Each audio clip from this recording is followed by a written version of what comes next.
UP और बिहार से आए हुए दिल्ली के अंदर बसे हुए लोग जिन्होंने जो 30-30, 40-40 साल से दिल्ली में रह के और दिल्ली को बनाने का काम कर रहे हैं, उनको रोहिंग्या कैसे कहा जा सकता है, उनको बांग्लादेशी कैसे कहा जा सकता है? अगर विश्व का राजनीतिक पटल में सबसे बड़े नौटंकीबाज का नाम लिया जाए, ड्रामेबाज का नाम लिया जाए, तो मुझे कहने में कतई हिचक नहीं है कि इसमें Oscar award goes to Kejriwal ji. आज जिस प्रकार की हिमाकत केजरीवाल जी ने की है, ये अक्षम्य है। अरविंद केजरीवाल, जिन्होंने बांग्लादेशी और रोहिंग्याओं के साथ हमारे पूर्वांचल के बंधुओं को कंपेयर किया है। केजरीवाल जी बहुत धीरे धीरे ड्रामे के तरीके से झूठ बोलते हैं और संजय सिंह जी वही झूठ बहुत जोर जोर से चिल्ला के बोलते हैं। जिस प्रकार से उन्होंने पूर्वांचलियों को रोहिंग्या और बांग्लादेशियों के बराबर में लाके खड़ा किया है, ये छटपटाहट दिखाती है अरविंद केजरीवाल की। नड्डा जी पटना में पढ़े, जितना बिहार को नड्डा जी समझते हैं, पूर्वांचल को समझते हैं। आपको क्या लगता है नड्डा जी कंपेयर कर रहे थे? नड्डा जी को और भारतीय जनता पार्टी को पता है रोहिंग्या कौन है, बांग्लादेशी कौन है और घुसपैठिया कौन है। हमें पता है पूर्वांचली हमारा आन बान शान है। जेपी नड्डा जी ने कबूल किया कि भारतीय जनता पार्टी के कार्यकर्ता पूर्वांचल समाज के, रोहिंग्या के, बांग्लादेशियों के नाम कटवा रहे हैं। हम इसकी कड़ी निंदा करते हैं और ये एक पूरे पूर्वांचल समाज के खिलाफ साजिश है। एक तरफ उनको कहा जा रहा है कि वो रोहिंग्या हैं। यूपी और बिहार से आए हुए दिल्ली के अंदर बसे हुए लोग जिन्होंने जो 30-30, 40-40 साल से दिल्ली में रह के और दिल्ली को बनाने का काम कर रहे हैं, उनको रोहिंग्या कैसे कहा जा सकता है, उनको बांग्लादेशी कैसे कहा जा सकता है? उनको नाम कटवा के एक तरफ उनकी नागरिकता छीनी जा रही है, भारत में रहने का अधिकार छीना जा रहा है, और दूसरी तरफ हम सब जानते हैं कि वोटर कार्ड की वजह से बहुत सारी सरकारी सुविधाएं मिलती हैं, वो सारी सरकारी सुविधाएं भी छीनी जा रही हैं। और ये क्यों किया जा रहा है? ये एक सोची समझी बहुत घिनौनी साजिश के तहत बीजेपी कर रही है, क्योंकि दिल्ली का अधिकांश पूर्वांचल समाज आम आदमी पार्टी का वोटर है। इसीलिए बीजेपी ने साजिश रची है कि दिल्ली के पूर्वांचल के जितने वोट हैं वो पूरी तरह से कटवा दिए जाएं। अगर विश्व का राजनीतिक पटल में सबसे बड़े नौटंकीबाज का नाम लिया जाए, ड्रामेबाज का नाम लिया जाए, तो मुझे कहने में कतई हिचक नहीं है कि इसमें Oscar award goes to Kejriwal ji. आप बताइए किस प्रकार से आर्टिफिशियल इंटेलिजेंस में भी वो कुछ दिखा रहे थे, बाद में मालूम पड़ा थप्पड़ भी पड़ रहा है उनको उसमें।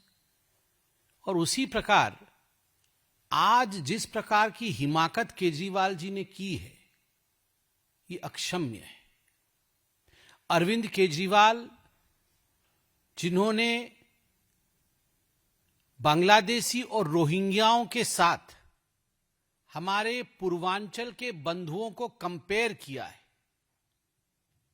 17 दिसंबर को पार्लियामेंट के अंदर, जब पार्लियामेंट चल रहा था, उस समय भारतीय जनता पार्टी के यशस्वी राष्ट्राध्यक्ष एवं राज्यसभा में हमारे नेता हेल्थ मिनिस्टर आदरणीय जेपी नड्डा जी ने बहस के दौरान एक प्रक्रिया के विषय में चिंता की और चर्चा की कि किस प्रकार भारत के संविधान में वोट जोड़ने का और वोट काटने का ये प्रावधान है।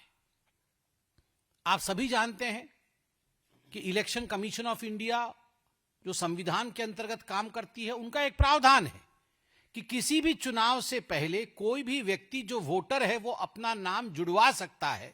अगर 18 वर्ष की आयु से ऊपर का है, उसके पास एड्रेस इत्यादि और जो भी फॉर्मेलिटीज है वो पूरी करके वो वोटर लिस्ट में जुड़ सकता है।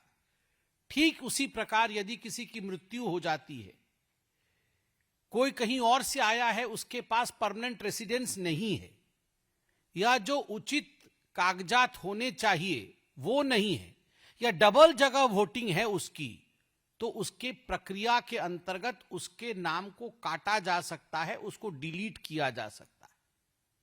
जब इस विषय में चर्चा चल रही थी तो संजय सिंह जी, जो बहुत जोर जोर से चिल्ला करके झूठ बोलते हैं, केजरीवाल जी बहुत धीरे धीरे ड्रामे के तरीके से झूठ बोलते हैं और संजय सिंह जी वही झूठ बहुत जोर जोर से चिल्ला के बोलते हैं। बहुत जोर जोर से चिल्ला करके संजय सिंह जी पूछ रहे थे, आपने कैसे वोट काट दिया, आपने राम सिंह का कैसे वोट काट दिया, राम का वोट कैसे काट दिया, ये तो हमारे पूर्वांचल के भाई हैं। तो माननीय अध्यक्ष जी ने कहा, प्रक्रिया है, एक प्रक्रिया है जिसके अंतर्गत ये कार्यवाही होती है। उसके उत्तर में जो उत्तेजना संजय सिंह जी ने दिखाया और जिस प्रकार से उन्होंने पूर्वांचलियों को रोहिंग्या और बांग्लादेशियों के बराबर में लाके खड़ा किया है, ये छटपटाहट दिखाती है अरविंद केजरीवाल की। अरविंद केजरीवाल जानते हैं कि इस बार वो दिल्ली की चुनाव हार रहे हैं। अरविंद केजरीवाल जी जानते हैं कि शराब घोटाला जो उन्होंने किया है, जिसके कारण उन्हें जेल के सलाखों के पीछे रहना पड़ा, उसका खामियाजा उन्हें भुगतना पड़ेगा। अरविंद केजरीवाल जी भली भांति जानते हैं, उनके डिप्यूटी चीफ मिनिस्टर जेल के सलाखों के पीछे 1 वर्ष से अधिक समय के लिए रहे। उनके मिनिस्टर सत्येंद्र जैन जेल के पीछे रहे। उसके पीछे कारण है करप्शन, भ्रष्टाचार। और उस भ्रष्टाचार के आग में आज वो झुलसे पड़े हैं। जनता उनको माफ नहीं करने वाली है। और इसी कारण से किस प्रकार से हिंदू मुस्लिम लड़ा दिया जाए, किस प्रकार से तुष्टीकरण को लाया जाए, किस प्रकार से जो है नहीं वैसा एक नैरेटिव सेट कर दिया जाए। अरे आप जेपी नड्डा जी के लिए बोल रहे हैं। नड्डा जी का जन्म पटना में हुआ। नड्डा जी पूर्वांचली है। नड्डा जी पटना में पढ़े। जितना बिहार को नड्डा जी समझते हैं, पूर्वांचल को समझते हैं। आपको क्या लगता है नड्डा जी कंपेयर कर रहे थे? नड्डा जी को और भारतीय जनता पार्टी को पता है रोहिंग्या कौन है, बांग्लादेशी कौन है और घुसपैठिया कौन है। हमें पता है पूर्वांचली हमारा आन बान शान है। और अरविंद केजरीवाल जी ये रोहिंग्या, बांग्लादेशी, घुसपैठियों का साथ आप देते हैं।